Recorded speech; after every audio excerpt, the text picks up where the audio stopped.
Hi, Steve White, Checkpoint 89 for Steve Arts 89. Well, I just watched the first episode of Season 2 of Star Trek Strange New Worlds, and what it basically was the Klingon episode, which I think we thought was going to come later in the season. Yeah, what do we make of the new makeup? It's interesting. They obviously, I mean, Discovery made a huge mistake when they totally changed the Klingons and made them into a different race. That design itself, the design is brilliant, and it would have been a great alien, but to try and make the Klingons into that and basically turn them into a whole different race and turn them into a race of orcs basically really didn't work. And they tried to backtrack in the second season where they gave them hair again, and one of the main issues I had with them, like the design itself, like it's not the Klingons, but it is a good alien look, but the proportions of their heads were ridiculous. They looked like if you ever watched Lost in Space, there were some episodes where they were running out of money and they basically took these big paper mache headed sort of frog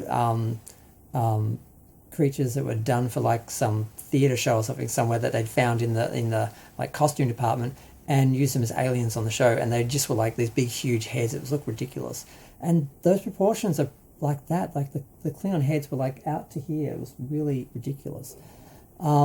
They brought that down, and they gave them hair again, but they still sort of had the same face and all the extra ridges and detail and stuff. And but then when they did Strange New Worlds, they turned around and said, yeah, no, we're going to use the original Klingons. But they did make a couple little changes. Or they at least had added some variety. You can see in this episode there are a couple of Klingons that look exactly like the original Klingons, but then you can actually see a few, and they do make some very subtle angles, so you can see that the heads are actually a little bit elongated. Not a lot, but a little bit.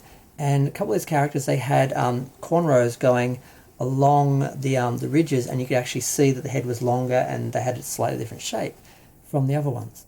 And that is some attempt at establishing that there are variations of the Klingons and the Klingon look, which makes it a little bit more plausible that you have these other Klingons that look totally alien.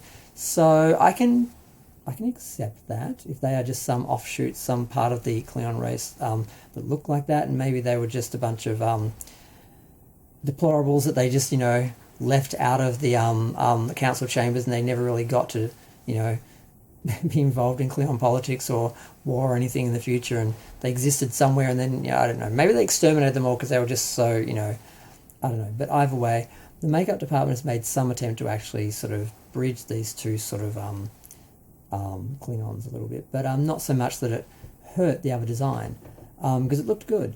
The only issue though was, and this is really weird, this is 2023, and we've got better makeup technology and application and everything, but the ridges just look so fake. They look like they were just carved. They had no, it didn't look like skin on top of bone. They just looked like they were just carved with 3D printer or something. It looked awful.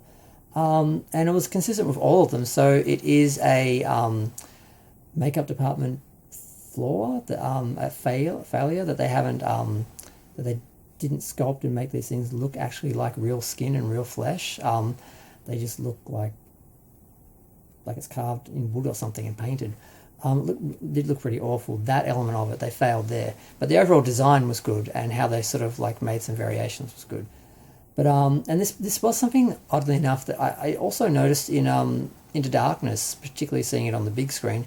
It didn't look like skin on bone. It just looked like it was carved with like just carved, just doesn't look real.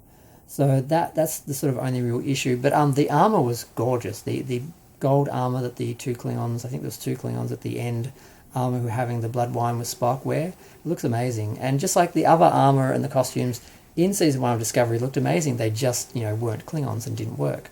But if they had just been another race, it would have been amazing. So yeah, I just had to comment on that, and I just thought I'll just give it its own video. I'm not going to try and squeeze that into the season 1 trailer and why not?